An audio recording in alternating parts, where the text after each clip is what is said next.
नमस्कार दोस्तों, मैं प्रभात तिवारी और सार्थक क्लासेस के यूट्यूब चैनल पर आप सभी लोगों का एक बार फिर से बहुत बहुत स्वागत करता हूं। और दोस्तों, आज की वीडियो में बात करेंगे उत्तर प्रदेश लोक सेवा आयोग असिस्टेंट प्रोफेसर राजकीय डिग्री कॉलेज, जिसे हम लोग सामान्य बोलचाल की भाषा में जीडीसी के नाम से जानते हैं। इससे संबंधित महत्वपूर्ण जानकारी जो कि परीक्षा रणनीति से संबंधित होगी, पैटर्न से संबंधित होगी। इसमें हम बात करेंगे आपके समय प्रबंधन आपका क्या होना चाहिए, सिलेक्शन प्रोसेस क्या है, इंटरव्यू और अन्य भी अनुभव के आधार पर जो मेरे पास जानकारी है। जैसा आप लोगों में से अधिकांश लोग जानते हैं कि पिछली जो परीक्षा हुई थी उसमें बहुत सारे सफल अभ्यर्थी हैं सार्थक क्लासेस से, और तो ऐसे सभी अभ्यर्थियों का जो मेरे पास अनुभव है वो भी मैं आपसे शेयर करूंगा।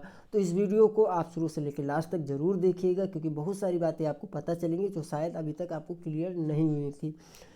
वीडियो के स्टार्ट करने से पहले दोस्तों आपको बता दें कि अगर आप भी अपने यूपीपीएससी जीडीसी यानी इस एग्ज़ाम के जीएस पार्ट की तैयारी सार्थक क्लासेस के माध्यम से करना चाहते हैं, जो कि हमारा क्रैश कोर्स है 1 फरवरी 2022 से स्टार्ट हो रहा है, जिसके लिए रजिस्ट्रेशन ओपन है। तो आप हमारे व्हाट्सएप नंबर 9506543831 पर हमसे संपर्क कर सकते हैं। इस कोर्स के विषय में डिटेल में हम वीडियो के लास्ट में बात करेंगे, लेकिन सबसे पहले हम बात करेंगे जिस मकसद से ये वीडियो मैं बनाने जा रहा हूँ। तो सबसे पहले परीक्षा रणनीति की हम बात कर लें तो जैसा आप लोग जानते हैं कि जो पिछली परीक्षा हुई थी उसमें 150 प्रश्न होते थे, जिसमें 120 प्रश्न आपके सब्जेक्ट से होते थे और 30 प्रश्न जो है जीएस से होते थे। तो कुल मिलाकर अगर इस तरीके से देखा जाए तो जो पिछली परीक्षा थी उसमें जीएस का वेटेज 20% होता था, लेकिन इस बार से पैटर्न को में बदलाव किया गया है और इस बार जो प्रश्न पत्र होगा उसमें 150 प्रश्नों के स्थान पर 120 प्रश्न होंगे, जिसमें से जीएस के प्रश्न 30 होंगे और सब्जेक्ट के प्रश्न आपके 120 होंगे, 90 प्रश्न होंगे। तो कहीं ना कहीं जो वेटेज है बढ़ाया गया है जीएस का, और ये कितना वेटेज बढ़ा है इसको भी देख लेते हैं। तो अब इस वेटेज को, जीएस के वेटेज को 20% से बढ़ा के 25% कर दिया गया है, यानी टोटल 120 प्रश्नों में से 90 प्रश्न जो होंगे वो आपके सब्जेक्ट के होंगे और 30 प्रश्न जो है जीएस के होंगे। तो कहीं ना कहीं जीएस का वेटेज बढ़ा मिलेगा इस बार के प्रश्न पत्र में। तो किसी भी तरीके से जीएस पार्ट की अवहेलना या नज़रअंदाज आप नहीं कर सकते हैं। दूसरी बात, परीक्षा रणनीति की अगर हम बात कर लें तो निगेटिव मार्किंग जैसे पिछली बार भी अप्लाई था इस बार भी लागू होगा, और 1/3 निगेटिव मार्किंग है। 1/3 निगेटिव मार्किंग का मतलब ये एक तरीके से हो जाता है, ये काफ़ी वेटेज होता है इसका, आप देखिए। और इसलिए आपको जो प्रश्नों के जवाब देने, जो आपको पेपर सॉल्व करना है, कहीं ना कहीं पूरी परीक्षा के दौरान आपके मस्तिष्क पटल पर इस बात का हमेशा बर्डन रहेगा कि इसमें निगेटिव मार्किंग है और इसका बर्डन आपको लेना भी चाहिए। अर्थात आपको गलत प्रश्नों को सॉल्व करने से बचना है। एक और महत्वपूर्ण बात है कि जब भी आपने नोटिफिकेशन देखा होगा तो उसमें साफ साफ लिखा होता है कि आपकी कॉपी का मूल्यांकन तभी होगा जब आप 40% सही प्रश्न सॉल्व करते। हालांकि देखिए, इसको अलग अलग नहीं कहा गया है, ओवरऑल ये बात कही गई है। तो एक अभ्यर्थियों के मन में हमेशा एक प्रश्न रहता है कि जो ये 40% की बात की गई है ये अलग अलग कैटेगरी में होगी या ओवरऑल बात की गई है। तो दोस्तों मैं आपको बता दूं, देखिए रिटर्न में तो ये कहीं क्लियर नहीं है, लेकिन जो पिछला पेपर हुआ था और उसके जो रिजल्ट जारी हुए थे उन रिजल्ट को देखते हुए मैं निश्चित तौर पे कह सकता हूँ कि आपको सब्जेक्ट में भी कम से कम 40% करना है और जीएस पार्ट को भी 40% सॉल्व करना है। यानी आप ऐसा नहीं कि केवल आपने सब्जेक्ट अच्छा कर लिया और जीएस को आप छोड़ देते हैं। तो कहीं ना कहीं ये भी बर्डन रहेगा कि 40% आपको कम से कम दोनों में ओवरऑल सही करना है। ओवरऑल का मतलब है कि अगर जीएस की बात कर लें 30 क्वेश्चन, इसमें से 12 क्वेश्चन आपके बिल्कुल सही होने ही चाहिए। प्लस आगे अगर और अधिक क्वेश्चन आप सॉल्व करते हैं तो गलत प्रश्न जो हो रहे हैं उनको कट करके भी आपका स्कोर इन 12 क्वेश्चन से कम नहीं जाना चाहिए। तो इसको भी आपको ध्यान में रखना होगा। अगर पॉइंट में भी, चाहे वो आपका सब्जेक्ट हो या जीएस में हो, कम होता है तो निश्चित तौर पर मुझे ऐसा लगता है कि आपकी जो कॉपी होगी उसका मूल्यांकन नहीं होगा। सपोज दैट कोई एक ऐसा अभ्यर्थी है जिसने सब्जेक्ट में 90 के आउट ऑफ 90 प्रश्न सॉल्व कर लिया और जीएस में उनका 10 ही क्वेश्चन या 11 ही क्वेश्चन रह गया, तो फिर कहीं ना कहीं जो ऐसे अभ्यर्थी होंगे वो क्वालिफाई एग्जाम में नहीं कर पाएंगे। ऐसा जो पिछले बार के रिजल्ट है उनसे बिल्कुल स्पष्ट हो जाता है। इसका एक मैं आप लोगों के साथ उदाहरण भी साझा करना चाहूँगा। अगर आप में से आप लोगों को याद हो कि जो मैथमेटिक्स सब्जेक्ट था, एक मैं उदाहरण दे रहा हूँ, बाकी आप देख लीजिएगा। पिछली बार मैथमेटिक्स में कुल मिला के 42 सीट थी और इन 42 सीट के अगेंस्ट में जो अभ्यर्थी इंटरव्यू के लिए क्वालिफाई हुए थे उनकी संख्या मात्र 35 थी। निश्चित तौर पर इन सब 35 अभ्यर्थियों का सिलेक्शन हो जाना चाहिए था, लेकिन ऐसा नहीं हुआ और जो फाइनल रिजल्ट आया था उसमें केवल 23 अभ्यर्थी ही फाइनल सेलेक्ट हुए थे। तो ये इंडिकेट कर रहा है कहीं ना कहीं, एक तो रिटर्न में भी मतलब ये जो पूरा बेस है ये साफ साफ ये स्पष्ट कर रहा है कि आपका जीएस में भी 40% होना चाहिए और सब्जेक्ट में भी। इतना ही नहीं, इंटरव्यू में भी 40% अगर मार्क्स नहीं होंगे या 40% से कम मार्क्स अगर आपको प्राप्त होते हैं तो फिर भी आपका सिलेक्शन नहीं हो सकता, भले पदों की संख्या कम हो। ऐसा स्पष्ट रूप से जो मैथमेटिक्स का पिछला रिजल्ट है सार्थक क्लासेस के वीडियो में भी अपलोड होगा, आप जाके सर्च करके एलजीडीसी नाम से, एलजीडीसी मैथमेटिक्स रिजल्ट नाम से अपलोड होगा वीडियो, तो उसे भी आप देख सकते हैं।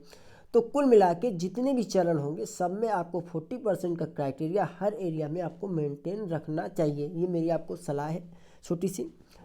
अब अगर ऐसा नहीं होता तो मुझे लगता है कि जितने भी 35 अभ्यर्थी मैथमेटिक्स में सेलेक्ट हुए थे, चूँकि पदों की संख्या 42 थी, तो सभी को सेलेक्ट हो जाना चाहिए था।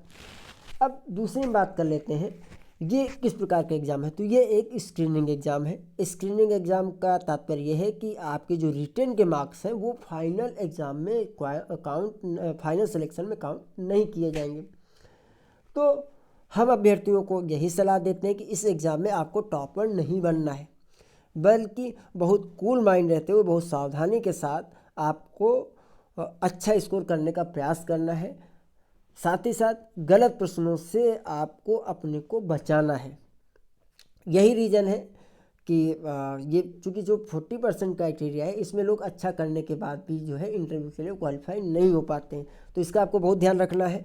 1/3 निगेटिव मार्किंग है, तो आपको बहुत सोच समझ के बहुत कूल माइंड के साथ इस जो एग्ज़ाम है उसमें पार्टिसिपेट करना है। तो ये परीक्षा की रणनीति पे हम आगे पैटर्न की हमने बात कर ली। अब समय प्रबंधन एक महत्वपूर्ण मुद्दा है, इसलिए भी महत्वपूर्ण मुद्दा हो जाता है कि जैसा आप लोग सभी लोग अवगत हैं कि जो यूपीएचएससी का रिजल्ट है वो कभी भी नेक्स्ट मंथ में जारी किया जा सकता है और कभी भी आपके इंटरव्यू स्टार्ट हो सकते हैं। ये मान के आप चल सकते हैं कि मार्च में इंटरव्यू स्टार्ट हो जाएंगे। और जो यूपीपीएससी का कैलेंडर आया उसमें भी आपने देखा होगा कि जीआईसी मेन का भी एग्ज़ाम जो है मार्च में, यानी 12 मार्च को जहाँ पर जीआईसी मेंस का एग्ज़ाम है, वहीं साथ ही साथ 15 मार्च को जो है जीडीसी का एग्ज़ाम है। तो 3 दिन की तो गैपिंग है, लगभग दोनों पेपर आपके एक साथ में है। और अगर यूपीएचएससी का भी इंटरव्यू प्रोसेस स्टार्ट हो जाता, अगर प्रोसेस स्टार्ट भी नहीं होता, आपका रिजल्ट आ जाता, तो निश्चित तौर पर ऐसे सभी अभ्यर्थियों के मस्तिष्क पटल पर एक बर्डन रहेगा इंटरव्यू की प्रिपरेशन का भी। तो कुल मिला के 3 महत्वपूर्ण एग्जाम एक तरीके से, एक तरफ आपका इंटरव्यू है, दूसरी तरफ आपका जीआईसी का मेंस है और तीसरी तरफ आपका जीडीसी का एग्ज़ाम है। तीनों को आपको लेके चलना है। तो यहाँ पर समय प्रबंधन आपका बहुत आवश्यक हो जाता है, एक महत्वपूर्ण रोल प्ले करने वाला है आपके माइंड को कंसंट्रेट करने की। अगर आप मैनेजमेंट यहाँ टाइम का मैनेजमेंट सही तरीके से नहीं बनाएंगे, आप अगर इस बात का सिलेक्शन नहीं कर पाते कि आपको तैयारी किस प्रकार से करनी है, तो निश्चित तौर पर इसका जो खामियाजा है वो आगे चल के कहीं ना कहीं आपको देखने को मिल सकता है। तो अब हमारा समय प्रबंधन कैसा होना चाहिए, तो देखिए हम बात कर रहे हैं जीडीसी का और अन्य एग्ज़ाम को भी हम ध्यान में रखेंगे। तो जो मैं अनुभव कर रहा था कि इसके लिए जो जीडीसी का पैटर्न है उसको आपको समझना चाहिए। मेरा जो अनुभव कहता है कि जो जीडीसी का एग्ज़ाम है यहाँ पर जो प्रश्न है उनका रिपीटिशन बहुत होता है, यानी यहाँ पर अगर आप जो आपके प्रश्न पत्र आएंगे उसमें आपको बहुत सारे प्रश्न ऐसे देखने को मिल सकते हैं जो कि पिछले किसी न किसी एग्ज़ाम में पूछे गए हों। क्योंकि यहाँ पे हमको टॉपर नहीं बनना है, ठीक है, हमें ये रखना है कि हम गलत प्रश्नों से बच सकें। तो निश्चित तौर पर अगर आप प्रैक्टिस करके अपनी तैयारी करते हैं, यानी अपनी तैयारी में आप प्रैक्टिस को अधिक अच्छा समय देते हैं, तो निश्चित तौर पर इस एग्ज़ाम में सफलता के आपके चांसेस बढ़ जाएंगे। अभी क्या है कि अगर आपको यूपीएचएससी के इंटरव्यू की भी तैयारी करनी है, उसके लिए भी आपको थ्योरेटिकल पूरा पढ़ना है, क्योंकि इंटरव्यू की तैयारी के जो पढ़ाई का तरीका और जो रिटन की पढ़ाई का तरीका दोनों ही कहीं ना कहीं दोनों का जो नेचर है उसमें अंतर होता है थोड़ा सा। जो आप इंटरव्यू की तैयारी करते हैं वहाँ पर कहीं ना कहीं एनालिसिस टाइप से आपको पढ़ना पड़ता है, और जब ऑब्जेक्टिव टाइप की आप तैयारी करते हैं तो वहाँ पर आपको फैक्ट्स बुक्स इस तरीके से तैयारी करनी पड़ती है। तो आपको इंटरव्यू के लिए भी पढ़ना होगा। तो यहाँ पर आप ऐसा कर सकते हैं कि अगर आपको यूपीएचएससी की भी तैयारी करनी इंटरव्यू की और जीआईसी मेंस की भी तैयारी करनी है और जीडीसी की भी तैयारी करनी है, तो आपको मैं यही सलाह दूंगा कि सबसे पहले आप यूपीएचएससी का जो पाठ्यक्रम है और जो जीडीसी का पाठ्यक्रम है दोनों अपने सामने रख लीजिए और उनमें से वो टॉपिक आप अलग कर दीजिए जो आपने यूपीएचएससी में तैयार किया था, और जो जीडीसी के टॉपिक हैं उनको आप पहले निकाल के, ऐसे टॉपिक जो केवल जीडीसी के एग्जाम में यूपीएचएससी में नहीं, उनमें से जो टॉपिक आपके कमज़ोर पहले आप उन्हें पढ़ लीजिए और साथ में आप इसको प्रैक्टिस को चलने दीजिए, और जो आपका समय बचे उसे आप जीआईसी के मेन के लिए और इंटरव्यू की तैयारी के लिए लगा सकते हैं। सेम पैटर्न आपके लिए जीएस देखिए, अगर हम जीएस की बात करें, अगर कंपेयर करें यूपीएचएससी के जीएस में और यूपीएचएससी के जीके में और जीडीसी के जीएस में, तो दोनों में ज़मीन आसमान का आपको अंतर देखने को मिलता है। ये अंतर क्या है कि जहाँ पर यूपीएचएससी का जीएस का पाठ्यक्रम बहुत ही स्पेसिफिक है और उसको सही तरीके से क्लियर किया गया है कि अगर आपको भूगोल पढ़ना तो उसमें क्या पढ़ना है, इतिहास पढ़नी तो उसमें क्या पढ़ना है। वहीं जब आप जीडीसी का पाठ्यक्रम देखते हैं जीएस पार्ट का, तो उसमें कहीं पर भी ऐसा कुछ भी स्पेसिफिक नहीं है, बहुत कम शब्दों में अपनी बात रख दी गई है कि जैसे कि विश्व के भूगोल सहित भारत का भूगोल, एक लाइन में आपका पाठ्यक्रम है। केवल भूगोल का मैंने बात की, इसलिए भारतीय इतिहास पूरा है, अन्य जो घटनाएं आप पाठ्यक्रम देखेंगे तो आपको पता चलेगा। तो ये पाठ्यक्रम अपने आप में ही महासागर है जिसका कोई अंत नहीं, और इतना ज़्यादा पाठ्यक्रम सब्जेक्ट के साथ में आप किस तरह से तैयार करेंगे, ये आपके लिए एक बहुत बड़ा प्रश्न चिन्ह है। और वेटेज आपको जो लेना है, कहीं ना कहीं आपको सब्जेक्ट से वेटेज लेना है, तो बट आप जीएस को भी हल्के में नहीं ले सकते।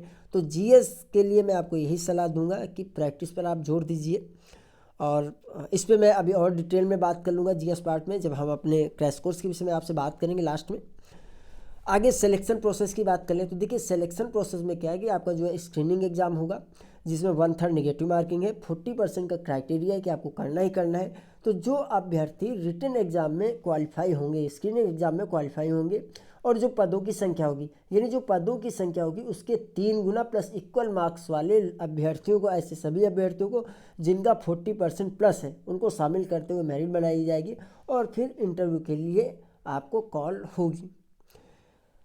हालांकि इंटरव्यू जो है यहाँ पर सिलेक्शन टोटल आपके परफॉर्मेंस पर डिपेंड करेगा। आपके रिटन के मार्क्स की यहाँ पर कोई वैल्यू नहीं होने वाली है। भले ही आप रिटन के एग्ज़ाम में टॉपर हों, लेकिन अगर आप इंटरव्यू में अच्छा नहीं कर पाते हैं या कोई भी अभ्यर्थी अच्छा नहीं कर पाता, तो निश्चित तौर पर ऐसे अभ्यर्थियों को निराशा हाथ लगती है जीडीसी के एग्ज़ाम में। और अगर इसके अपोजिट हो सकता है कि रिटन में आप बिल्कुल लास्ट पायदान में हो, बट अगर आपने इंटरव्यू में अच्छा परफॉर्म किया तो आपके सिलेक्शन के चांसेस बहुत ज़्यादा बढ़ जाते हैं जीडीसी के एग्ज़ाम में। एक छोटा सा और मैं क्लियर कर दूँ, अक्सर लोग मुझसे पूछते हैं सर यूपीएचएससी और जीडीसी में क्या अंतर है, तो मैं आपको बता दूं कि देखिए, 2 तरीके से कॉलेज उत्तर प्रदेश में संचालित हो रहे हैं। एक ऐसे कॉलेज जिनका मैनेजमेंट प्राइवेट हाथों में है और गवर्नमेंट से वो फंडेड है, एडेड कॉलेज, ठीक है, तो वहाँ पर यूपीएचएससी उसका एग्ज़ाम कराता है। जबकि जो फुली गवर्नमेंट कॉलेज है, जहाँ का मैनेजमेंट भी गवर्नमेंट का है और सारी चीज़ें गवर्नमेंट की है, तो वहाँ पर जो सिलेक्शन होता है वो यूपीपीएससी के द्वारा जो है जीडीसी के द्वारा किया जाता है। तो बस यही मेन अंतर, बाकी सैलरी वगैरह सारा कुछ आपका सेम है, पद की वैल्यू आपकी सेम है, केवल कॉलेज के मैनेजमेंट में थोड़ा सा फर्क आपको देखने को मिलता है। तो ये बेसिक दोस्तों था, आई होप कि काफ़ी कुछ आपको क्लियर हो गया। संक्षेप में अगर हम कहें तो हम आपको यही सलाह देंगे लास्ट मोमेंट में, जब आपके पास पर्याप्त समय नहीं है तो आप ज़्यादा से ज़्यादा प्रैक्टिस पर ध्यान दें। और मुझे लगता है कि 2 से ढाई घंटे अगर आप जो है 2 से ढाई घंटे मान लीजिए, आप कम से कम 1 से 2 पेपर आप सब्जेक्ट के रोज़ सॉल्व कीजिए, 1 पेपर आप जीएस का सॉल्व कीजिए, आपका अच्छा पेपर होने वाला नहीं, हो जाएगा बिल्कुल। इसके अतिरिक्त बचे हुए समय को आप अपने जीआईसी के मेंस के लिए है तो वहाँ पे आप दे सकते हैं, या यूपीएचएससी इंटरव्यू की तैयारी करने के लिए देना चाहते हैं तो उसमें भी दे सकते हैं। हालांकि आपको बता दें कि अगर आप किसी भी एकेडमिक इंटरव्यू की तैयारी या यूपीएचएससी इंटरव्यू की तैयारी अगर आप सार्थक क्लासेस के मार्गदर्शन में करना चाहते हैं तो भी आप हमारे सेम नंबर पर हमें व्हाट्सएप करके जानकारी प्राप्त कर सकते हैं। अब हम बात करते हैं कि जो क्रैश कोर्स है उसको हम लोगों ने कैसे डिज़ाइन किया है। देखिए, जो सार्थक क्लासेस का क्रैश कोर्स है जीडीसी जीएस के लिए, जो कि 1 फरवरी से एक्टिव हो रहा है, तो इसमें हमने क्या किया है कि आपके फुल लेंथ टेस्ट, इसमें ये जो बैच है वो 1 फरवरी से स्टार्ट होगा और 10 मार्च तक कंटिन्यूस चलेगा। इस पूरे समय के दौरान आपको रेगुलर एक फुल लेंथ टेस्ट आपके लिए असाइन किया जाएगा, जिसमें आप पार्टिसिपेट कर पाएंगे और बाद में अपनी रैंक और रैंक भी आप चेक कर पाएंगे कहाँ पे आपकी पोजीशन है। साथ ही साथ जो महत्वपूर्ण नोट्स हैं, इंपॉर्टेंट नोट्स जो हो सकते हैं, देखिए चूँकि सिलेबस इतना बड़ा है जीडीसी का, कि अगर मैं कहूँ कि मैं उसको 100% कवर कर लूँगा तो शायद मैं क्या कोई भी उसको नहीं कवर कर पाएगा। अगर आप उसको कवर करने बैठेंगे तो भी कहीं ना कहीं सब्जेक्ट आपका जो है, सब्जेक्ट के लिए आपको समय मिल जाए, ये थोड़ा सोचने वाली बात हो जाएगी। तो हमारा प्रयास है कि जो प्रश्नों को हमने पूरी टेस्ट सीरीज़ में संकलित किया वो इस तरीके से किया है कि कहीं ना कहीं आप उससे लाभान्वित हो सकें। तो पर डे तो आपको एक तो ये है कि पर डे आपको फुल लेंथ टेस्ट मिलेगा, प्लस जितने भी आपके इंपॉर्टेंट टॉपिक हैं, जो नोट्स हैं मेरे पास, वो भी मैं आपसे शेयर करूँगा। प्लस जो अन्य जो मैं पढ़ा रहा हूँ, चाहे वो वन लाइनर हो या जो भी है, उसको भी मैं वहाँ पर अपडेट करूँगा। तो बिना आप डिस्टर्ब हुए, थोड़ा सा समय देते हुए, अगर कंटिन्यूस प्रोसेस में आप 1 से 1.5 घंटे टाइम देंगे, उस पूरे प्रोसेस को आप फॉलो करेंगे, तो निश्चित तौर पे जो आपके 40 दिन हैं 1 फरवरी से लेकर 10 मार्च तक, यहाँ पर आपकी तैयारी काफ़ी बेहतर होने वाली है और निश्चित तौर पर अन्य अभ्यर्थियों से आप स्वयं को अलग पाएंगे। अगर हम फ़ी की बात करें तो इस बार जो क्रैश कोर्स है उसकी फ़ी मैंने बहुत सोच समझ के और काफ़ी नॉमिनल रखी, जिससे कि आप में से अधिक लोग लाभ ले सकें। अधिक जानकारी के लिए आप हमारे व्हाट्सएप नंबर 9506543831 पर हमें व्हाट्सएप करके संपर्क कर सकते हैं। और अगर आपकी कोई क्वेरी है जीडी से संबंधित, अगर आप अन्य भी किसी क्वेरी का जवाब चाहते हैं तो इस वीडियो के कमेंट बॉक्स में जाके आप कमेंट कीजिएगा।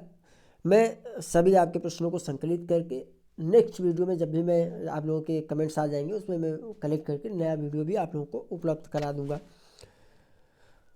तो दोस्तों, आज की वीडियो में हम इतना ही रखेंगे। हम आपसे फिर मिलते हैं अगले वीडियो में कुछ नई जानकारी के साथ। तब तक के लिए नमस्कार।